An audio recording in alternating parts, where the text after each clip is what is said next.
ကျွန်တော်နာမည်ကတော့ Robert Kiyosaki ဖြစ်ပါတယ်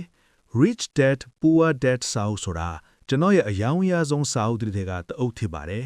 ဒီနေ့မှာတော့အဲ့ဒီစာအုပ်ကလေးထဲမှာပါတဲ့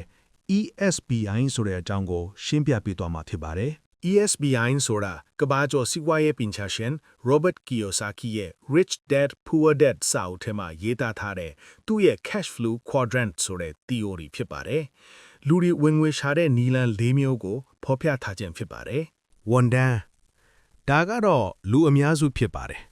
သူများစီမှာအလုတ်လုတ်ပေးပြီးလကုန်ရင်လစာရတဲ့ဝန်တန်းအလုပ်မျိုးဖြစ်ပါတယ်နေစားဝန်တန်းရှိသလိုလစာဝန်တန်းလည်းရှိပါတယ်ကိုယ့်ရဲ့အချိန်နဲ့အင်အားကိုငွေနဲ့လဲရတာပေါ့အလုပ်မစင်းရင်ပတ်စံမရဘူးငါမှအလုပ်ရှိတယ်လို့ပြောတဲ့သူတွေဖြစ်ပါတယ် ကိုပိုင်အလုပ်ကိုပိုင်ဆိုင်လေးဖွင့်ထားတာပဲဖြစ်ဖြစ် freelance လုပ်တာပဲဖြစ်ဖြစ်လုပ်ချင်းကို self employed လို့ခေါ်ပါတယ်ကိုယ်တိုင်ကတထေးရောဝန်တန်းရောvụရပါတယ်ရှင်းရှင်းပြောရရင်ကိုအလုပ်ပြန်ခံထားတာပဲဖြစ်ပါတယ်သူများခိုင်းတာမလုပ်အပ်ပေမဲ့ကိုမရှိရင်အလုပ်ကမလဲပတ်နိုင်တော့ဘူးအလုပ်ကကိုပိုင်နေတာမျိုးဖြစ်ပါတယ်လုပ်ငန်းရှင်ဒါကကြတော့လုပ်ငန်းကြီးလုပ်တဲ့သူတွေပါသူတို့မှာကအလုပ်လုပ်ပေးမဲ့စနစ်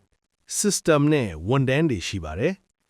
ကိုယ်တိုင်အလုပ်ထဲမှာထိုင်မနေလဲပတ်စံကဝင်နေတာဖြစ်ပါတယ်ကိုကစနစ် system ကိုပိုင်ဆိုင်ထားခြင်းကိုဆိုလိုတာဖြစ်ပါတယ်ယင်းနီးမြုပ်နှံသူဒါကတော့အစစ်မြင့်ဆုံးပေါ့ပတ်စံတွေအများကြီးရှိတယ်အဲ့ဒီပတ်စံတွေကိုအိမ်ချမ်းမီတဲ့ထဲမလားရွှေတွေဝယ်စုမလားလုပ်ငန်းတွေက share ဝယ်မလားစသဖြင့်ယင်းနီးမြုပ်နှံတဲ့သူတွေထက်ပါတယ်ရှင်းရှင်းပြောရရင်ငွေကိုအလုတ်လောက်ခိုင်းတာကိုကဘာမှပင်ပန်းလှုပ်เสียမလို့ပဲပတ်စံကနေပတ်စံပြန်ပွားလာတဲ့သူတွေပါအနစ်ချုပ်ပြောရရင်တော့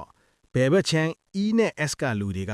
ပတ်စံရဖို့အတွက်အမြဲတမ်းကိုယ်တိုင်အလုပ်လုပ်နေရသူတွေ active income ဖြစ်ပါတယ်ညာဘက်ချမ်း B နဲ့ I ကလူတွေကြတော့ကိုယ်တိုင်မလုပ်လဲပတ်စံဝင်နေတဲ့လမ်းကြောင်း passive income ရှိတဲ့သူတွေဖြစ်ပါတယ်မိတ်ဆွေတို့လည်း active income ကနေစပြီး passive income တွေဖြစ်တဲ့အထိစူးစမ်းကြပါ